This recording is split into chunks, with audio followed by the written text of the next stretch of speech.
ಧೋನಿ ಓರ್ವ ಸರ್ವಶ್ರೇಷ್ಠ ನಾಯಕ ಅನ್ನೋದು ಎಷ್ಟು ಸತ್ಯನೋ ಅವರೊಬ್ಬ ಅಪ್ಪಟ ದೇಶಪ್ರೇಮಿಯೂ ಹೌದು.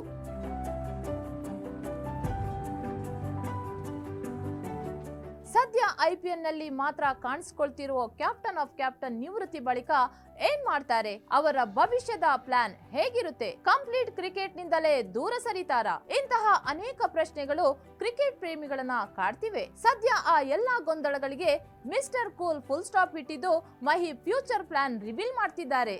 ನಾನು ಇನ್ನು ಕ್ರಿಕೆಟ್ ಆಡುತ್ತಿದ್ದೇನೆ, ಕ್ರಿಕೆಟ್ ನಂತರ ಏನು ಮಾಡುತ್ತೇನೆ ಎಂಬುದು ತುಂಬಾ ಇಂಟ್ರೆಸ್ಟಿಂಗ್ ಆಗಿದೆ. ಖಚಿತವಾಗಿ ಹೇಳುವುದಾದರೆ ಸೇನೆಯೊಂದಿಗೆ ಸ್ವಲ್ಪ ಹೆಚ್ಚು ಸಮಯ ಕಳೆಯಲು ಬಯಸ್ತೇನೆ, ಏಕೆಂದರೆ ಕಳೆದ ಕೆಲವು ವರ್ಷಗಳಿಂದ ಅದನ್ನು ಮಾಡಲು ನನಗೆ ಸಾಧ್ಯವಾಗಿಲ್ಲ ಅಂದಿದ್ದಾರೆ ಮಹಿ.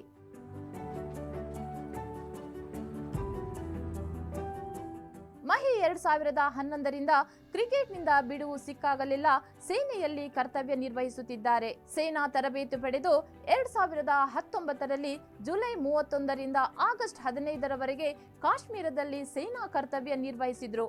ಅಲ್ಲದೆ ಪ್ಯಾರಾಚೂಟ್ ರೆಜಿಮೆಂಟ್ನ 106ನೇ ಬೆಟಾಲಿಯನ್ನೊಂದಿಗೆ ಗಸ್ತು ನಿಗಾ ಕಾರ್ಯಾಚರಣೆ ಸೇರಿದಂತೆ ಸೇನೆಯ ವಿವಿಧ ವಿಭಾಗದಲ್ಲಿ ಧೋನಿ ಕೆಲಸ ಮಾಡಿದ್ದಾರೆ. ಅವರೊಳಗಿನ ದೇಶಾಭಿಮಾನವೇ ದೇಶಕ್ಕೆ 3ನೇ ಐಸಿಸಿ ಮಾದರಿ ಟ್ರೋಫಿಗಳನ್ನ ಗೆಲ್ಲಿಸಿಕೊಡುವಂತೆ ಮಾಡಿತ್ತು. ಹಾಗೂ ಅಪಾರ ದೇಶಭಕ್ತಿ ಪ್ರತಿಫಲವೇ ಧೋನಿ ಭಾರತದ ಅರೆ ಸೇನಾಪಡೆಯಲ್ಲಿ ಗೌರವ ಲೆಫ್ಟಿನೆಂಟ್ ಕರ್ನಲ್ ಆಗಿದ್ದಾರೆ. ಸದ್ಯಕ್ಕೀಗ ಕ್ರಿಕೆಟ್ಗೆ ಸಂಪೂರ್ಣ ಗುಡ್ ಬೈ ಹೇಳಿ ಸೇನೆಯಲ್ಲಿ ಫುಲ್ ಟೈಮ್ ಕೆಲಸ ಮಾಡೋಕೆ ಇಷ್ಟವಂತೆ ಕೂಲ್ ಕ್ಯಾಪ್ಟನ್ಗೆ.